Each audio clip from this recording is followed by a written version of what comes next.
রমজানের প্রতিযোগিতা নেওয়া শুরু করে দিলেন। কেমন তাকওয়ার দাম, তাকওয়ার দাম, তাকওয়া অর্থাৎ আল্লাহর ভয়।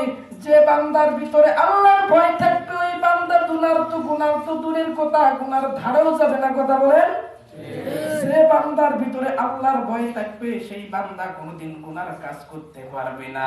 আল্লাহ তাআলার নবী আলাইহিস সালাতু ওয়াস সালামের সাহাবীর ঘটনাটা আপনাদের সামনে আমি পেশ করতে চাই।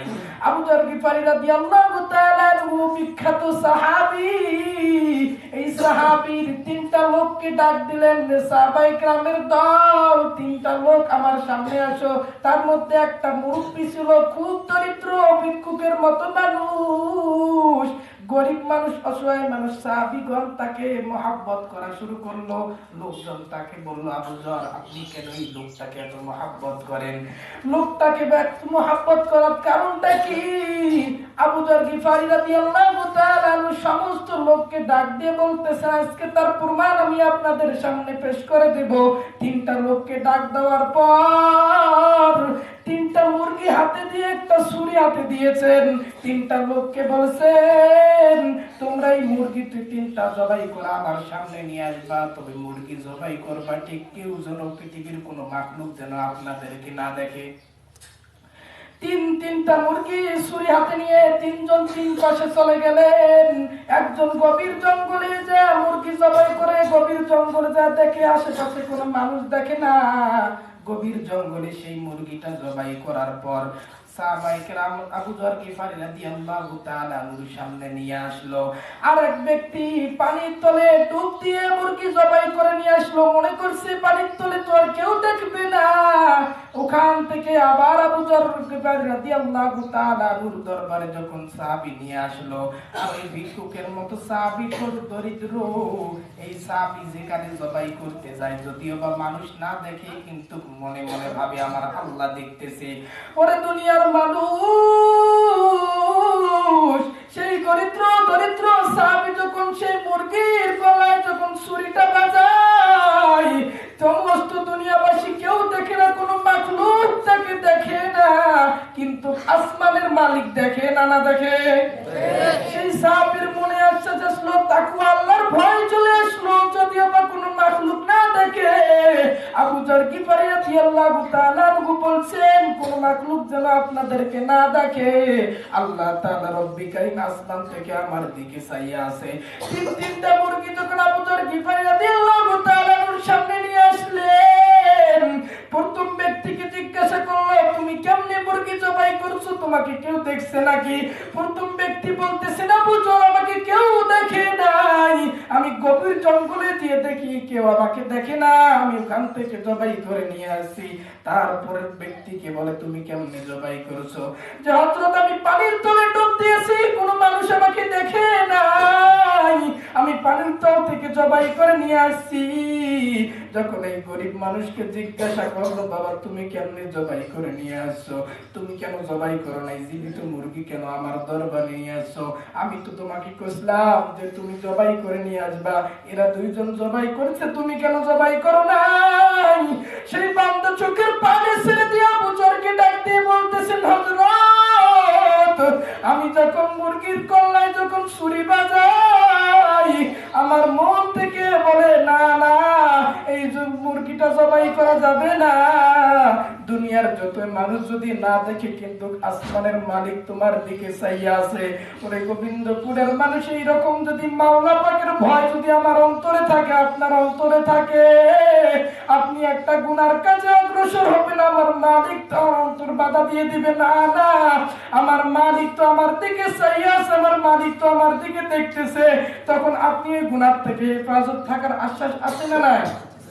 ওমর রাদিয়াল্লাহু তাআলা আনহু একদিন ছদ্মবেশে তার খলিফার জামানায়, তার খলিফাতুল মুসলিমিন ওমর রাদিয়াল্লাহু তাআলা আনহু যখন তার জামানায় দিনের বেলা মানুষের ছদ্মবেশে তার মহল্লা ঘোরাফেরা করতেছেন, তার রাখাল অবস্থায় জমিনে যায় দেখে একটা রাখাল অনেকগুলো বকরি নিয়ে তা হাল চালাইতেছে, ঘাস খাওয়াইতেছে।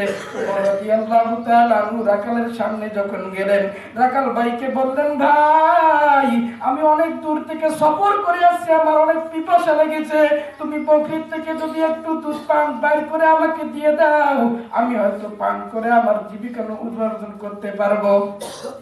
ওমর রাদিয়াল্লাহু তাআলা আনহু রাখাল ভাই বললেন যে ভাই আমি হলো মানুষের চাকর, আমি চাকরি করতেছি, আমার দ্বারা এটা সম্ভব না, আমার দ্বারা বকরির দুধ বাইর করা সম্ভব নয়।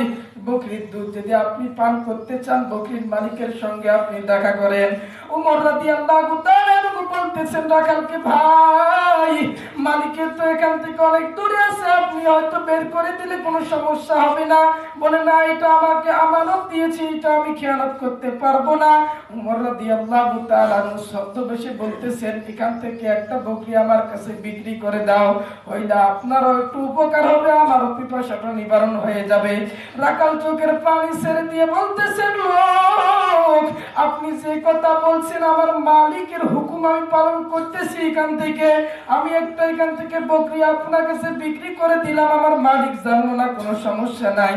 কাল কিয়ামতের মাঠে যখন আমার মালিক বিচার শুরু করে দিবেন, তখন বলবেন, লোক তোমাকে অমুক ব্যক্তির দাসী হিসাবে আমি বানাইছি, তো ওই বকরি তুমি যখন তুমি মাঠে নিয়ে যা হাল চাষ করছিলে, তুমি মাঠে নিয়ে যা ঘাস খাওয়াইছিলে, তখন ওই বকরিটা বেচাইছো কেন, আমি মালিক তখন কোথায় ছিলাম? এই যখন এই রকম কথা যখন আমার সামনে বলবে, আমি কি করব? সেদিন যদি আমাকে পার করতে পারেন, আপনি জান্নাত পর্যন্ত পৌঁছাইতে পারেন, আমি আপনাকে বকরি একটা দিয়ে দেব।